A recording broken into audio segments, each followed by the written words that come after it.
This morning's scripture reading comes from the book of 1 Peter chapter 2. And if you'd like to follow along in your bulletins, you're welcome to do so as the text is printed there. Hear these words. Rid yourselves, therefore, of all malice and all guile, insincerity, envy, and all slander. Like newborn infants, long for the pure spiritual milk, so that by it you may grow into salvation, if indeed you have tasted that the Lord is good. Come to him, a living stone, though rejected by mortals, yet chosen and precious in God's sight. And like living stones, let yourselves be built into a spiritual house, to be a holy priesthood, to offer spiritual sacrifices acceptable to God through Jesus Christ. For it stands in Scripture, see, I am laying in Zion a stone, a cornerstone, chosen and precious, and whoever believes in him will not be put to shame. To you then who believe, he is precious.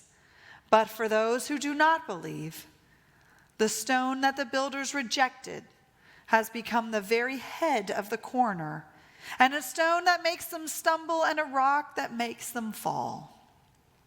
They stumble because they disobey the word, as they were destined to do.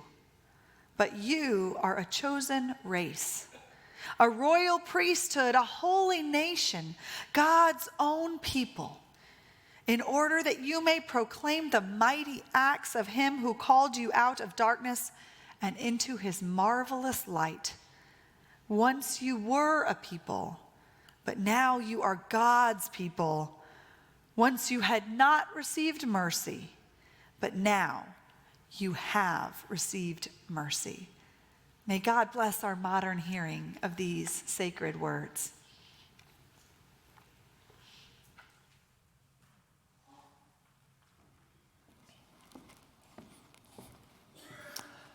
One of my favorite things about leading worship is the opportunity to participate in a baptism.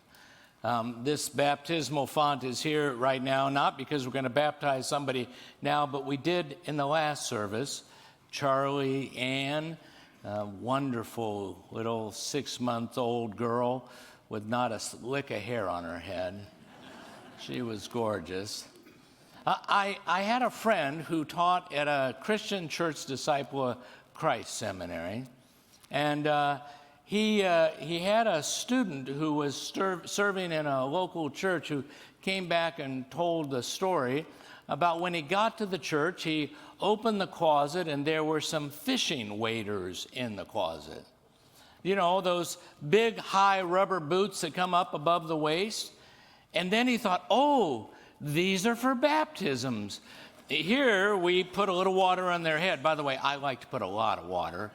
Let's go for it. But in that particular tradition, they baptized by immersion. So his first baptism came around, and he brought the baptized one, and he put the waders on that person, and he got into the water, and he lowered the person down, and the waders filled with water, and the person sank right to the bottom. He got it wrong. He was supposed to wear them and not the baptized. Had to work like crazy to get the person back up. You know, there's a line, you die to Christ and rise with Christ. This one almost literally died in that one. Baptism is a really extraordinary thing, though. Whether you do it as an infant, as an adult, or wherever, it is an amazing sacrament in the life of the church. Because what it does is it says your name. You are baptized as an individual. Each person in the church comes to the church as an individual with a unique identity. You are somebody. You are Charlie Ann this morning. You are Nancy. You are each of you a person. Your name matters. Your individuality matters. And this is really important in light of today's text, because today's text says this: once you were no people, now you are God's people. To be no person is to be voiceless, to have no agency, no ability to affect the things around you. It is to be disconnected, to be a nameless, faceless nobody. And this passage from the New Testament says it clearly. Once you were no people, but now you are God's people. You have a name, you have a voice, you are something important. You matter, you are important. Once you had not received mercy, now you have received mercy. To receive mercy is to be forgiven for all that's in the past. It is to be adapted to and know who you are individually. It is to be received and loved. Once you had received no mercy, now you have received mercy. So baptism is a really important part of the church. It claims us, but you don't become just yourself then. You are no people, and now you become God's people. You are one, but you are one of something bigger. You not only have a name, but you have a purpose and a project, God's project. You have a place at the table. You have a place at the table. You go from being an individual with a voice and an identity, but also part of a larger movement.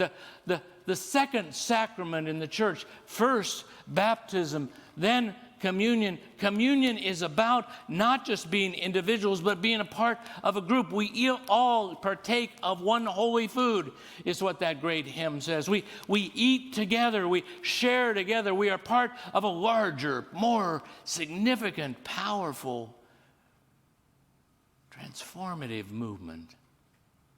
To be baptized, to have a name, to be somebody. No, you are not no people anymore. You are now God's own people. You are not in a merciless situation. You have now received mercy. You are a part of something extraordinary. I've been thinking about this Baby Basics thing a little bit. It's kind of something special, really. If you are up in the middle of the night and your baby needs to be changed and you are absolutely without resources to make a difference, you are in a merciless situation. But we are a part of God's people. And as God's people, we see our sisters and brothers in need, and we do what we can together in ways that we can. We help that mother be a part of something else. We become instruments of God's mercy, agents of God's compassion. That's what we become.